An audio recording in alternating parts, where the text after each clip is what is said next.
Thanks for staying with us here on The Real Story. Joining me now from Capitol Hill is Representative Joe Courtney. Representative Courtney, thank you so much for taking the time and being here with us.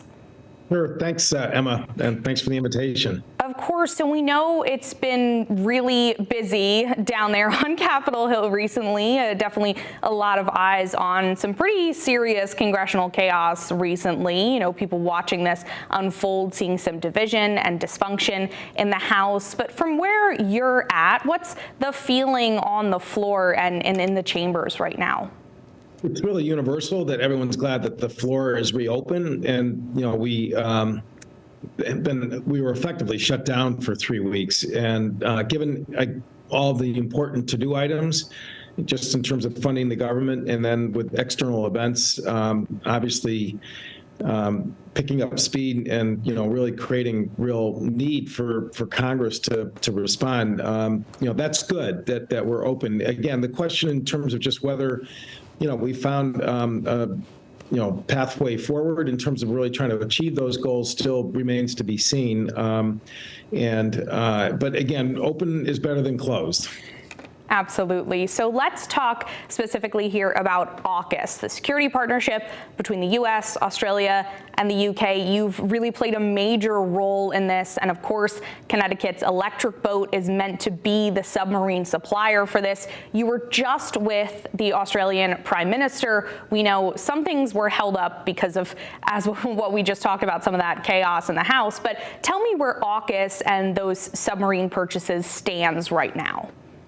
Sure. So 2 years ago, the United States, Australia, and the United Kingdom announced a new security agreement, AUKUS, which basically, really had all three countries agreeing to integrate and uplift their own sort of defense technology and collaboration and integration to deal with really a pretty serious deteriorating security environment in the Indo-Pacific region. And Australia obviously is right there in the middle of it. The centerpiece of it is to recapitalize their submarine program. They now operate diesel-electric subs, the Collins class, who are getting pretty old. And this country of 27 million people made the extraordinary decision that they wanted to fund nuclear-propelled submarines, nuclear-powered submarines, not nuclear-armed submarines, but nuclear-powered submarines for their 21st century fleet, which is a huge step forward for them in terms of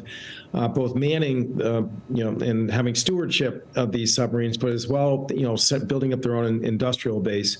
So, the Navy, the three navies worked hard for 18 months to come up with a plan in terms of how to execute this. Pieces of that plan require action by Congress to authorize sale of 3 Virginia-class submarines, 3 to 5 that built basically by in southern New England with General Dynamics Electric Boat, and that acquisition would take place roughly in 2030. That may seem like a long way off, but in shipbuilding years, that's actually pretty soon. So Congress needs to vote to authorize those sales. Australia is willing to put $3 billion of investment into our submarine industrial base to build out our capacity. Nothing like that has ever happened before in this country. We have to pass a law to accept that money, and also to allow Australian shipyard workers to come to Groton to really learn for themselves some of the skills in terms of repairing and eventually production of their own subs in the future. This is an issue which we've been working really hard with the embassies, Australia and UK embassies, in meetings, bicameral, House and Senate.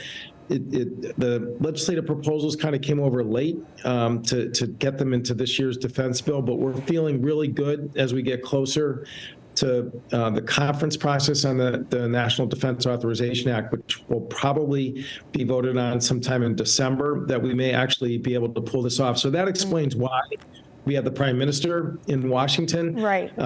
This past week we had the Deputy Prime Minister, and then there was a delegation of Australian MPs. This is a huge priority for them, and they really, are here to be present to really, sort of underline how important it is that Congress acts swiftly.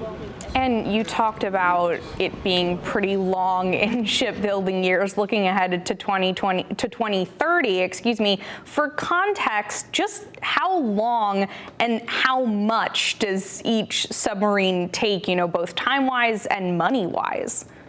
So a Virginia-class submarine takes 65 months to build, and so that's 5 years. And the price tag is about $3 billion.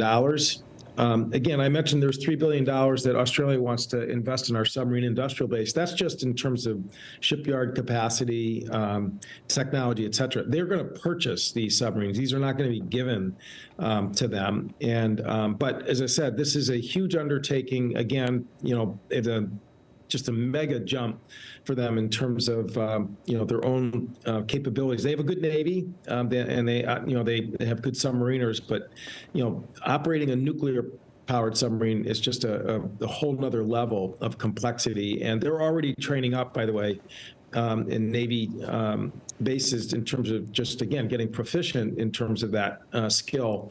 But again, it's something that really, number one, I think demonstrates how serious the situation is in the Indo-Pacific for them to make a decision like that. And I also think it should make people in Connecticut understand, if they already don't, we do important work for our nation in right here in southeastern Connecticut, and with all the supply chain companies that are all over the state. Right. People in Australia really know where Connecticut is and how amazing the work that gets done here is. And you mentioned, obviously, how much of a big undertaking this is. With that training and with these subs comes jobs. People need to be doing the building, and those jobs are right here in Connecticut. We know even before AUKUS, Electric Boat had some amazing growth, but I'm curious, are they facing any challenges right now getting enough people on the job at this time of really high demand? How's that hiring going?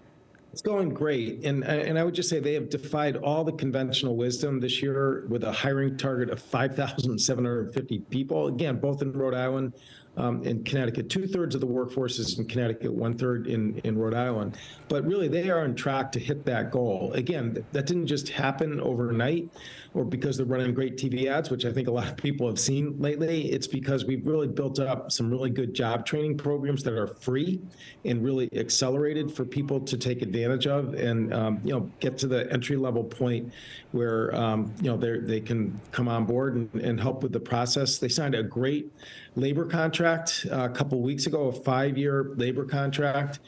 Starting pay for a new worker at EB, semi-skilled, again, someone really just learning the ropes, is $23 an hour. That's going to go up to $40 an hour over the 5-year term. So it's a very attractive career, really, that's out there right now. And I'm just talking about metal trades. There are a whole host of other types of work that happens down at EB: design, engineering, administration.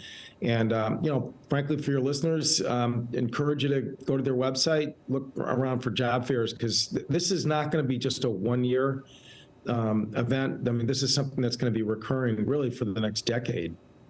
Definitely a long process. Unfortunately, that's all the time we have, but we appreciate it. As you said, some more steps still to be taken in DC, but thanks for filling us in on how the process is already rolling here in Connecticut. Representative Courtney, thank you so much. Great. Thanks, Emma. It was a pleasure. So that does it for us here on The Real Story. But if you want to watch these segments again, you can head to fox61.com or download the free Fox 61 app and watch The Real Story every Sunday at 10 a.m. right here on Fox 61 or streaming on Fox 61 Plus. Have a great morning.